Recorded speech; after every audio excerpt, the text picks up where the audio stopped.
할렐루야. 각자에서 처소에서 금요 경배 찬양 집회로 나온 여러분에게 하나님의 크신 은총이 함께 하시기를 소망합니다.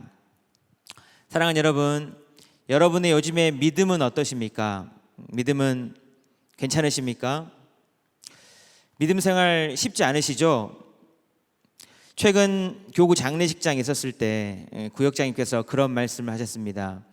목사님, 성도님들의 믿음이 많이 떨어져 있는 것 같습니다. 우리 구역 식구들도 참 그러한 것 같습니다.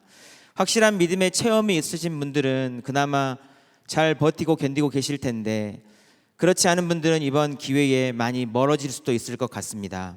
이런 말씀을 하셨습니다.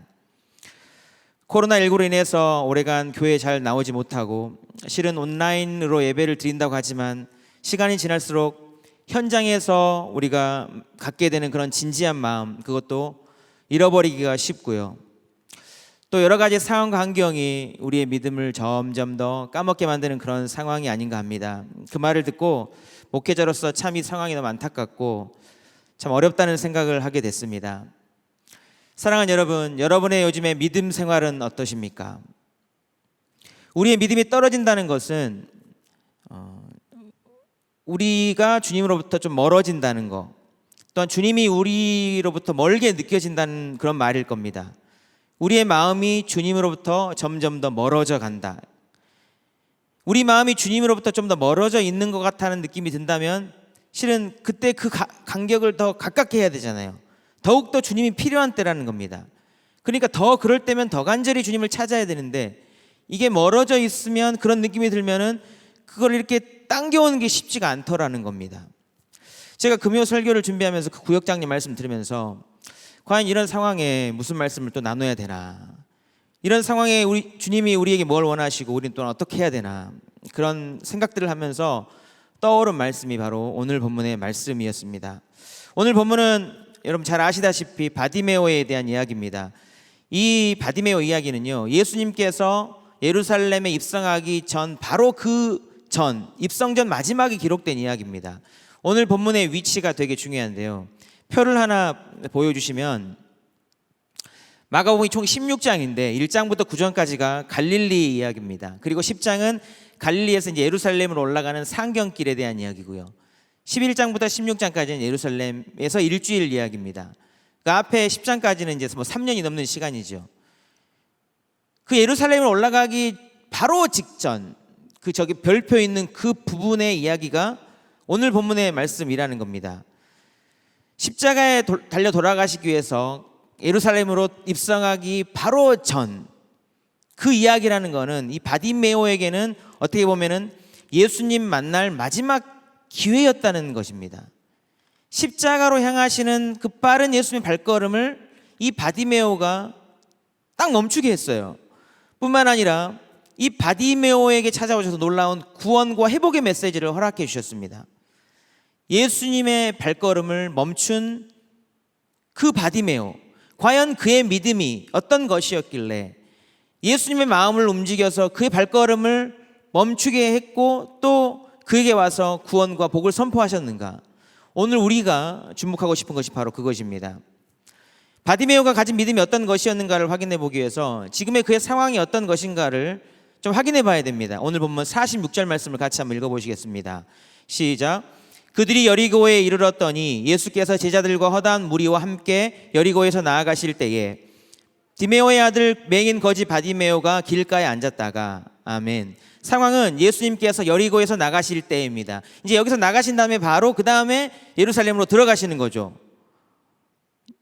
그 다음 스텝이 예루살렘으로 들어가면 이제 끝입니다. 갈릴리에서의 사역이. 다른 것을 신경 쓸 겨를이 있으셨을까요? 어쨌든 예루살렘으로 가는 그 사이, 마지막 그 길에 맹인 거지 바디메오가 길가에 앉았다고 했습니다. 이 짧은 한 문장 속에 이 바디메오의 존재감이 어떤 것인지를 우리가 상상해 볼 수가 있습니다. 그는 맹인이었습니다. 앞이 안 보입니다. 예수님을 눈으로 볼 수가 없습니다. 육체적 심각한 결함이 있었습니다. 거지라고 했습니다. 가진 것이 없습니다. 그의 이름도 없습니다. 디메오의 아들 바디메오라고 그랬는데, 바디메오란 그냥 디메오의 아들이란 말입니다. 그러니까 디메오의 아들이란 말이 그의 이름이었어요. 정체성과 존재감이 없는 상태입니다. 또한 그는 길가에 앉았다고 했습니다. 길 가운데도 아니고 길가입니다. 사이드 인생, 중심의 인생이 아니라 그냥 엑스트라 같은 인생, 존재감 없는, 아무도 거들떠보지 않는 그런 인생이었다는 것입니다. 이런 결함이 있고 가진 것이 없고 정체성이 없는 사이드 인생인 예수님께 나아가기 위해서 이미 그 안에서 장애물이 그득한 그런 사람이었다는 겁니다. 근데 그 사람이 그 장애물을 뚫고 예수님을 부르고 그를 멈추게 했습니다. 47절 말씀을 같이 한번 읽어보시겠습니다. 나사렛 예수시란 말을 듣고 소리질러 이르되 다윗의 자손 예수여 나를 불쌍히 여기소서 하거늘. 다윗의 자손 예수여 나를 불쌍히 여기소서. 여러분 이거 뭐 속삭이면서 다윗의 자손 예수여 나를 불쌍히 이렇게 했겠습니까? 아마도 다윗의 자손 예수여 나를 불쌍히 여기소서, 이렇게 어쨌든 감정이 엄청나게 들어가 있는 간절함을 가진 그런 외침이었을 거예요. 어쨌든 그의 모든 장애물, 내적인 장애물, 보지 못하고 가진 것도 없고 정체성도 없고 사이드 인생이었던 그런 그가 이 예수님을 알아보고 그를 불렀다는 겁니다. 보이지도 않는데 어떻게 그가 그를 불러 수 있을까? 지금 말씀 속에 중요한 단서가 있습니다. 보니까 나사렛 예수시란 말을 듣고, 나사렛 예수시란 말을 듣고 바로 소리를 질렀어요. 이런 경우가 어떤 경우냐면 여러분 마치 100m 경주를 시작하는 선수들이 이제 스타트 총성을 듣고 빵 소리가 나면 바로 튀어나가려고 준비하는 그런, 여러분 100m 단거리에는 그 출발 반응 속도가 중요하잖아요. 그러려면 이 소리에 아주 집중을 하고 있어야 됩니다. 준비하고 있지 않으면 순간 놓쳐버리잖아요. 마치 그런 모습으로 바디메오가 나사렛 예수시란 말을 듣고 딱 튀어나가는 겁니다. 이렇게 소리가. 그게 가능했던 이유가 무엇일까? 그는 볼 수 없었다 했잖아요. 존재감이 없었습니다. 아무것도 없는 인생인데 그에게 있는 것이 있었습니다. 그는 귀가 뚫려 있었습니다. 여러분 이 말씀 잘 아실 겁니다. 믿음은 들음에서 나고 들음은 그리스도의 말씀으로 말미암았느니라. 여러분 갑자기 그가 준비하다가 이제 소리 질러야지 하고 나온 반응이 아니라는 겁니다. 마음으로 이미 준비해온 믿음의 반응이었습니다. 온 촉각을 곤두세워서 그의 뚫린 귀로 예수님에 대한 소식을 이미 듣고 있었습니다. 길가에 있는 인생이었지만 길가에서 지나가는 사람들이 한두 마디 흘러는 그런 소리, 예수님이 이런 분이야, 그런 소식을 들렸을 때 그는 그걸 흘려듣지 않았습니다. 자신의 절망적인 상황을 비관하면서 그 말을 무시하지 않았어요. 말씀 하나하나를 귀를 세워 듣고 그 말씀이 그의 진실한 믿음이 되도록 하나하나 듣고 새겨 놓았습니다. 그게 보배로운 믿음이 되었고요. 그는 소망했을 겁니다. 과연 나사렛 예수가 누구신가? 그분 한번 만나 뵙고 싶다. 그분이라면 나의 문제를 해결할 수 있지 않을까? 그런 능력과 그런 권세가 있는 분이라면 나의 문제도 해결할 수 있지 않을까? 그리고 가장 중요한 결정적인 순간에 그의 믿음이 간절한 그의 소망과 함께 용솟음 쳐서 그의 입술의 고백으로 선포되어 터져 나왔던 겁니다. 예수라는 이야기를 들을 때에 다윗의 자손 예수여 나를 불쌍히 여겨 주소서. 사랑하는 여러분, 믿음은요 무엇을 어떤 마음으로 어떻게 듣느냐에 달려있는 겁니다. 우리의 상황이 아무리 힘들어도 우리의 믿음의 어떠함에 대해서는 하나님 앞에서 어떤 핑계를 댈 수가 없을 것 같습니다. 왜냐하면 지금도 하나님의 말씀 우리 가운데 늘 선포되고 있기 때문입니다. 코로나 상황으로 인해서 혹 저와 여러분의 믿음이 떨어져 있다면 저와 여러분을 또한 저와 여러분의 모습을 다시 점검해 보아야 됩니다. 나는 하나님의 말씀을 어떤 마음으로 듣고 있는가?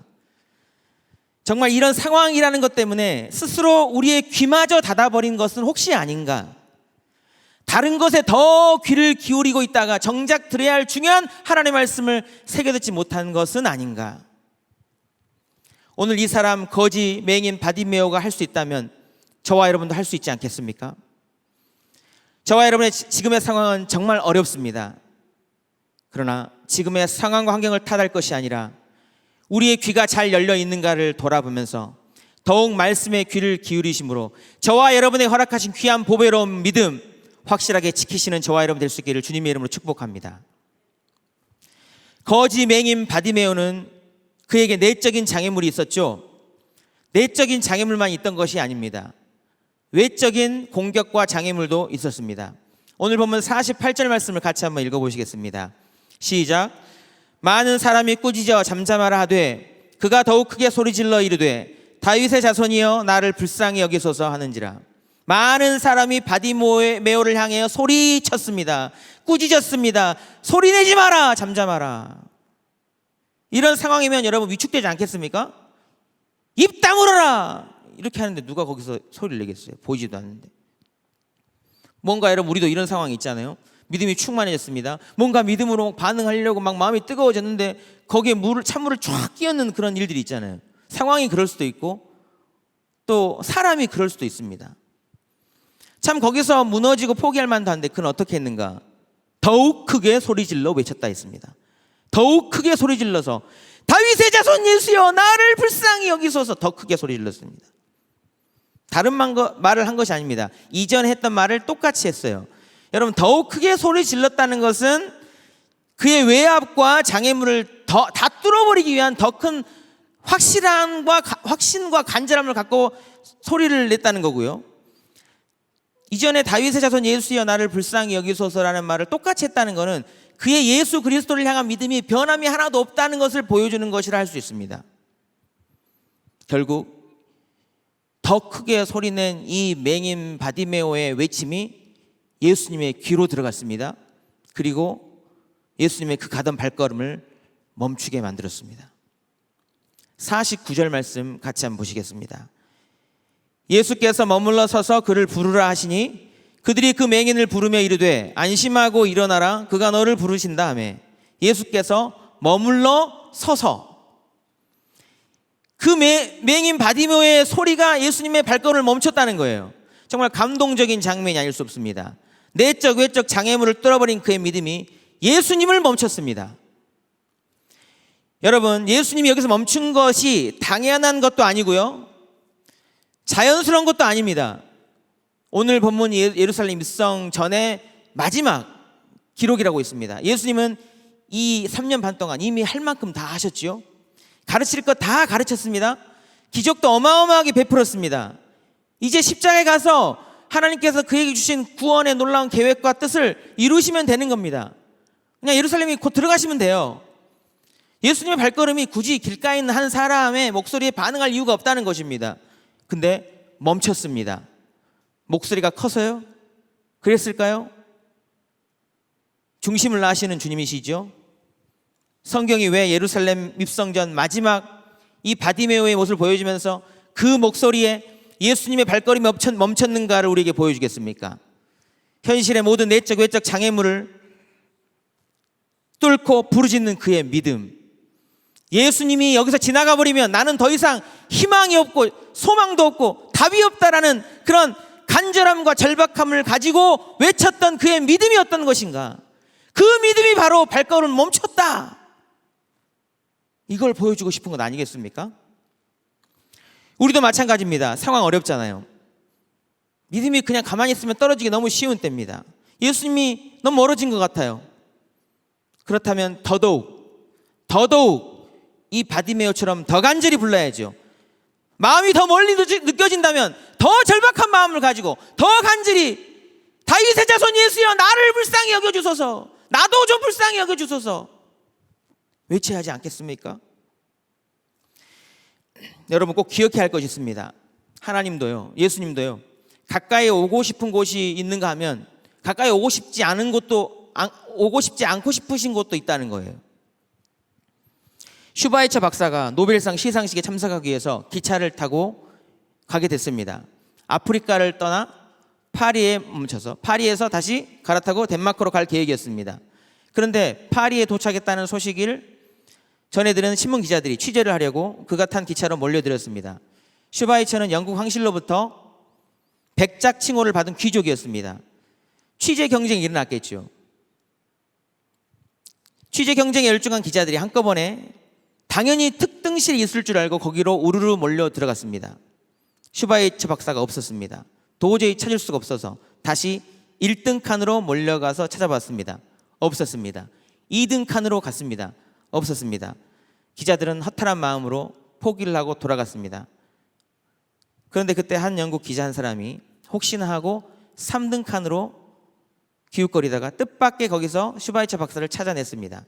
가난에 찌든 사람들이 따닥따닥 붙어있는 나무 의자에 꽉 끼 앉아있는, 그러면서 퀴퀴한 악취로 가득한 3등 칸 그 한 구석에 슈바이처 박사가 앉아서 그들을 진료하고 있었습니다. 놀란 기자는 그에게 특등실로 자리를 왜 옮기지 않냐고, 옮기라고 강권했습니다. 슈바이처 박사는 들은 척도 하지 않았다고 합니다.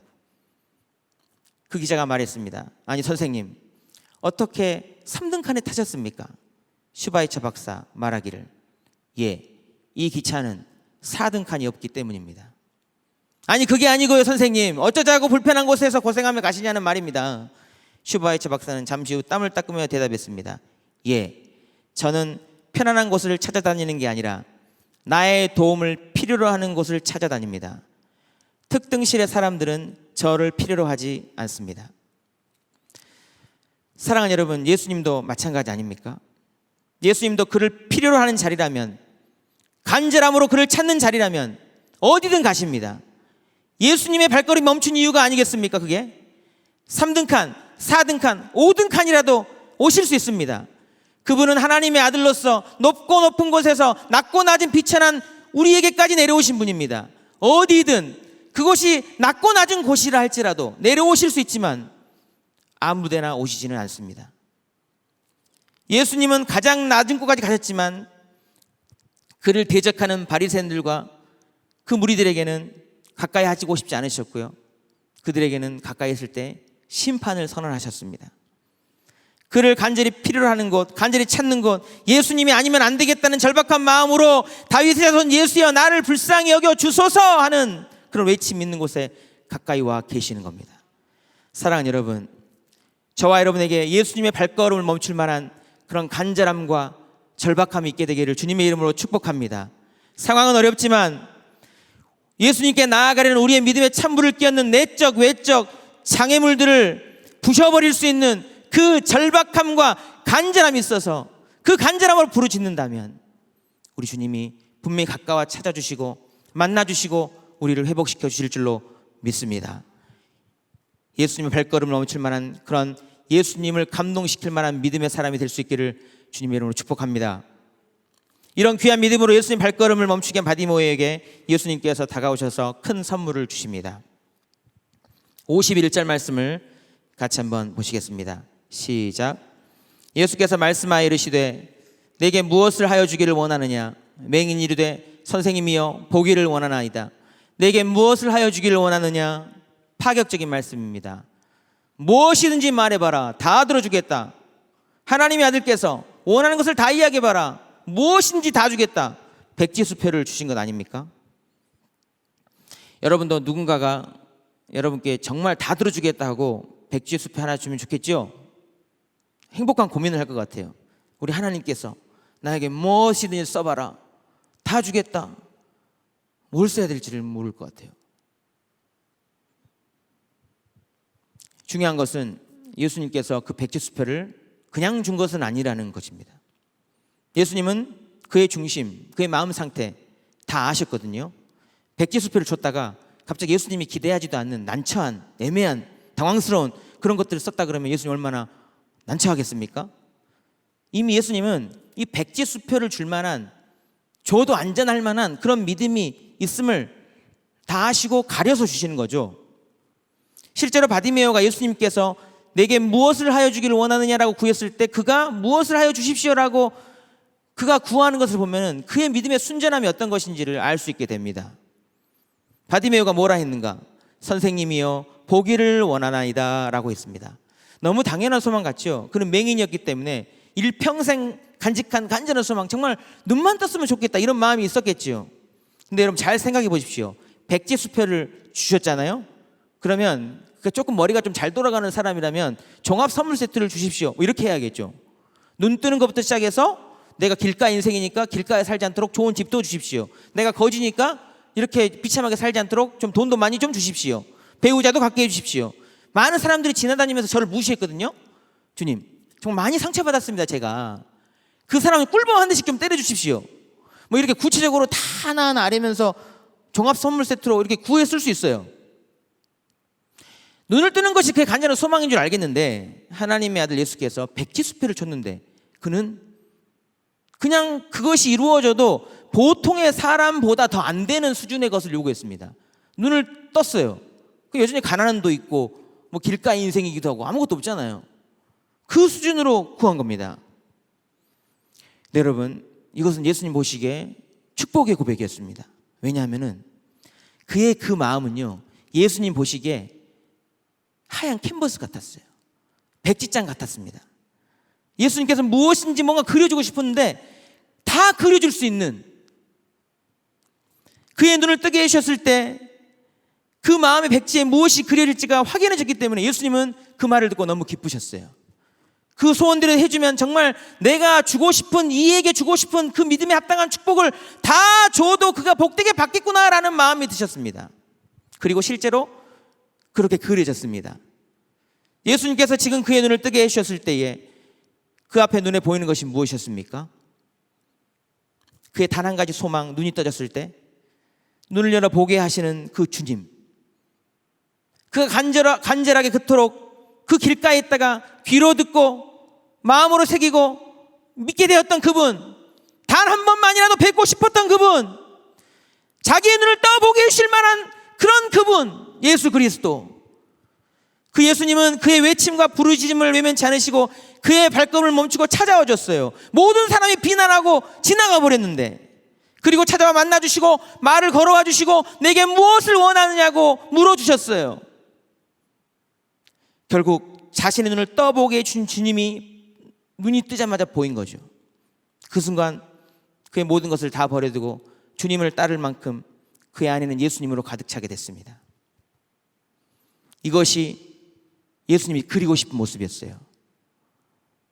그 마음이 예수님으로 선명하게, 이전에는 희미하게 믿었다 하면 지금은 선명하게 믿어지는, 예수님은 그래서 주여 보기를 원하나이다 이 말에 감동한 겁니다. 그리고 그를 축복하셨습니다. 52절 말씀입니다. 예수께서 이르시되 가라 내 믿음이 너를 구원하였느니라 하시니 그가 곧 보게 되어 예수를 길에서 따르니라. 예수님 뭐라고 하셨습니까? 가라 내 믿음이 너를 구원하였느니라. 예수님은 그것을 그의 믿음이라고 그랬습니다. 예수님은 그 믿음을 보셨던 거예요. 그리고 그 믿음으로 인해서 그의 구원이 임했습니다. 실은 예수님 전부가 그 안에 가득 차게 된 겁니다. 그때 그 사람은 어떻게 되었습니까? 곧 보게 되어 예수를 길에서 따르니라. 예수님 분명히 가라 그랬습니다. 근데 안 갑니다. 안 가요. 곧 보게 되어 예수를 길에서 따랐다고 했습니다. 육신의 눈도 보게 됐지만 그의 영의 눈이 활짝 더 열렸어요. 가라 했지만 예수님을 떠나지 않고 길에서 따랐습니다. 제대로 된 것을 봐버리자 갈 수가 없잖아요. 예수님을 따르게 되었습니다. 이 모습을 통해서 진짜 예수님 그에게 그려주고 싶으셨던 모습이 무엇이고 진짜 믿음으로 얻게 된 구원이 무엇인지를 깨닫게 됩니다. 진짜 축복은, 진짜 구원은 영의 눈을 열어 예수님을 보게 된 것입니다. 그냥 본 것이 아니라 영적인 눈을 열어서 그가 이전의 말씀을 통해서 가졌던 그의 믿음이 체험적으로 확실하게 경험된 것입니다. 예수 그리스도께서 온전히 그의 마음에 새겨진 것입니다. 결국 예수님을 따르는 인생이 된 것이 축복이었습니다. 이게 예수님이 그에게 그리셨던 모습이었습니다. 저는 그런 생각해 봅니다. 그가 만일 맹인이 아니고 눈뜬 사람이었다면 어땠을까? 그가 거지가 아니었고 정말 풍족한 것이, 그래서 예수님이 더 이상 필요 없는 사람이었다면 어떠했을까? 그가 길가의 인생이 아니라 처음부터 중심에 선 사람이었다면 어떠했을까? 과연 그러했다면 그가 귀를 열고 예수님의 말씀을 새겨 들었을까? 새겨 듣지 못했다면 믿음을 갖지 못했을 거 아니겠습니까? 믿음이 없었다면 과연 그의 모든 내적 외적 장애물을 뚫고 다윗의 선 예수여 나를 불쌍히 여기소서라고 외칠 수 있었을까?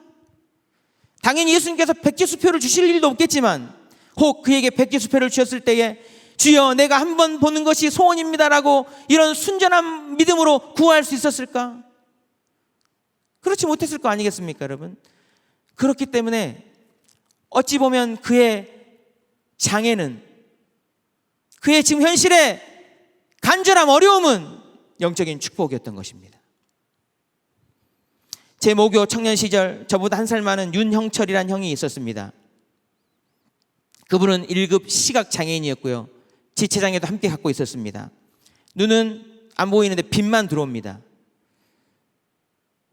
그리고 팔도 꼬부라져 있어서 이렇게 걷습니다. 다리도 정상이 아니어서 이렇게 돼서 어떤 사람은 정상적으로 1분이면 갈 거리를 3, 4분 정도 절면서 겨우겨우 걸어가야 됩니다. 그 형은 매 주일, 매 예배마다 예배 시작 30분 전까지는 교회를 와서 앉아 있습니다. 그리고 제일 앞자리에 앉습니다. 누구보다 아멘을 크게 하며 반응합니다. 자라면서 그 장애로 인해서 많은 상처와 불편함과 아픔을 갖고 계셨을 것입니다. 그런데 그것을 갖고 있으면서도 제가 보는 그분의 믿음은 제가 평생 따라가도 따라갈 수 없을 것 같다는 생각을 하게 만들었습니다. 많은 부분 도전이 됐습니다. 그 형은 찬송가 645장의 모든 제목과 장과 가사를 암송하고 있습니다. 저는 목사로서 수년간 신학 공부하고 교회 현장에 섬겼는데도 안 되는 일입니다. 제가 머리가 나빠서 그런 건 아니고요. 그에 대한 간절함과 절박함 없었겠지요. 그 형은 그 해, 몇 해, 몇 월, 며칠, 주일 그 말씀의 본문과 제목이 어디 있는지를 기억하고 있습니다.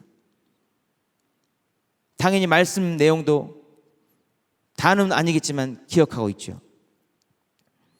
그분이 시각장애인이어서 청각이 너무 잘 발달돼 있어서 그냥 들은 말씀이 그냥 쏙쏙쏙 그냥 새겨지는 그런 능력이 있어서 그렇게 했을까요?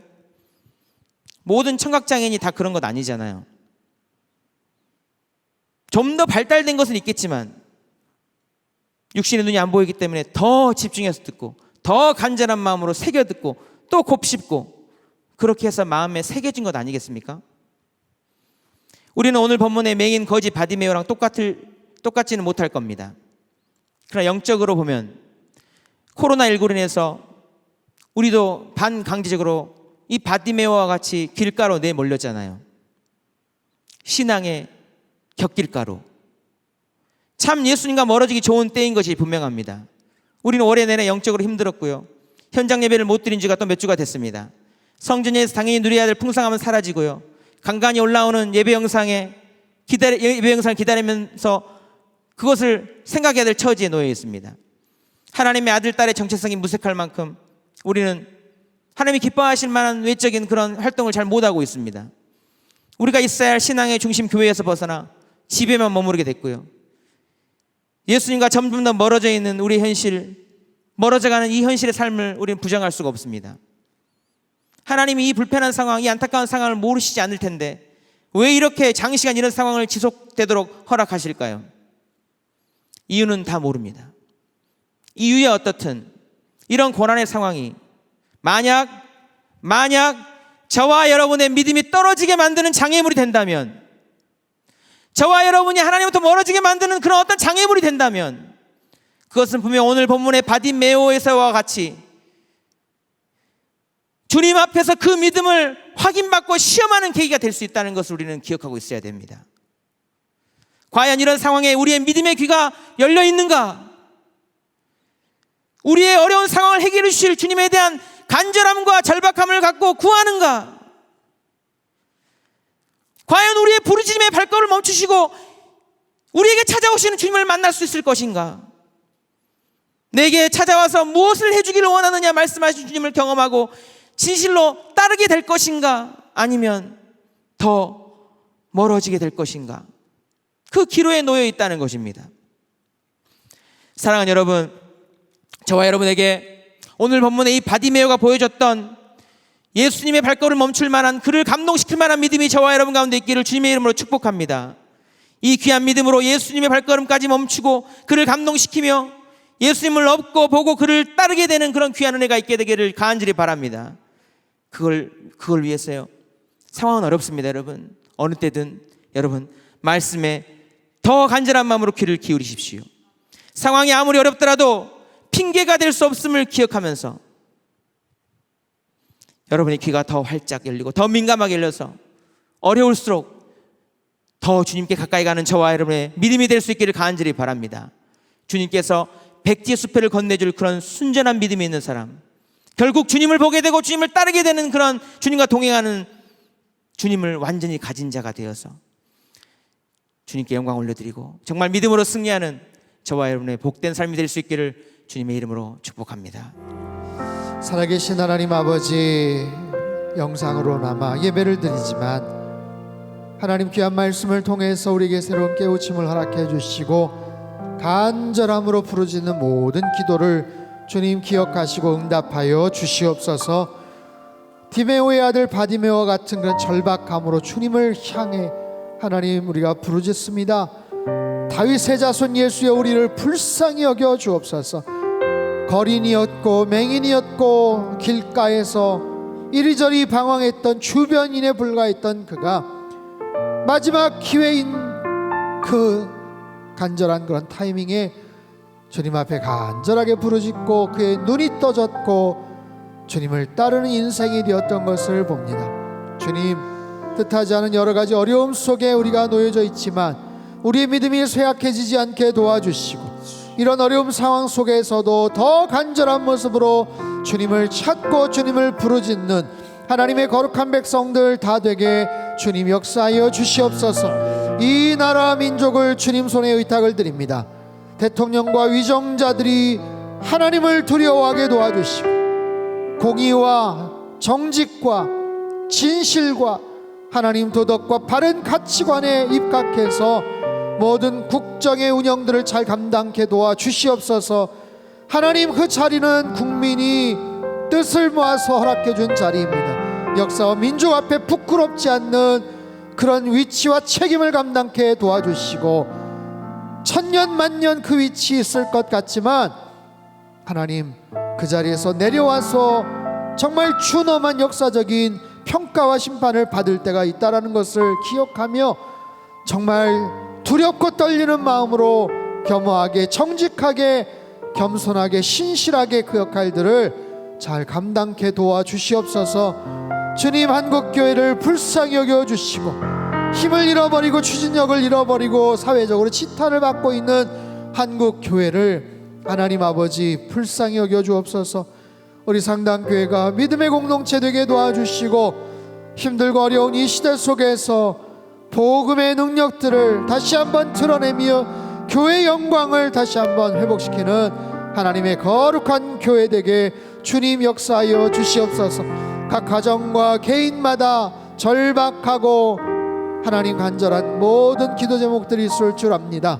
힘들고 어렵기 때문에 더 주님 앞에 나아가야 되는데 그러지 못하고 우리의 믿음이 점차적으로 쇠약해지고 하나님 우리의 열정이 우리의 헌신이 자꾸만 식어져 가고 있다면 다시 한번 하나님 우리를 추스려 주시고 주님의 십자가 앞에 다시 나아가게 도와주시옵소서. 지나간 2주 동안 내 백성을 위로하라 위로하라 하나님 귀한 온라인 특별 기도회를 허락해 주셔서 감사합니다.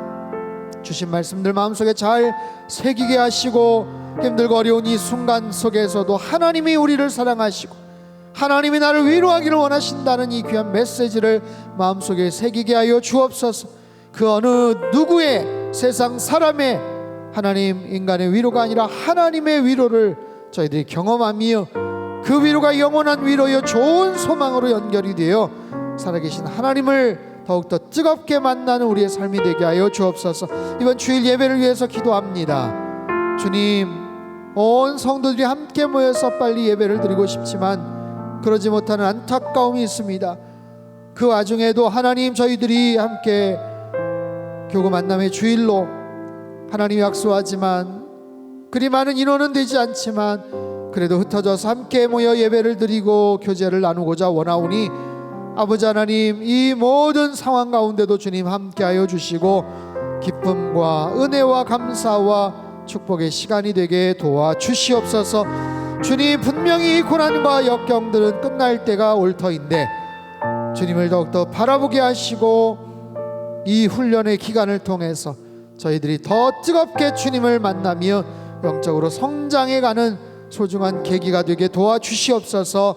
주님, 우리의 삶의 중심과 균형을 잡게 하시고 삶의 뚜렷한 방향과 하나님 목적을 향해 달려나가는 우리 모든 성도님들, 각 가정, 개인, 하나님 여러 가지 어려움 속에서 주님 앞에 부르짖고 기도하는 하나님 우리의 간절한 기도 제목들 다 될 수 있도록 주께서 축복하시고 역사하여 주시옵소서. 이제는 우리 주 예수 그리스도의 크신 은혜와 하나님 아버지의 극진하신 사랑하심과 성령님의 교통하심의 역사가 간절하고 절박한 마음으로 주님을 향해 부르짖으며 우리의 소원, 또 우리가 기대하지도 못했던 그 이상의 하나님의 놀라운 축복을 다 받아 누리기를 소망하는 주님 앞에 예배드린 모든 백성들, 그들의 가정과 일터와 건강과 자녀들의 앞길 위에와 이 나라 민족 흩어진 모든 열방 위에 이제로부터 영원토록 함께 하시기를 간절히 축원하옵나이다. 아멘.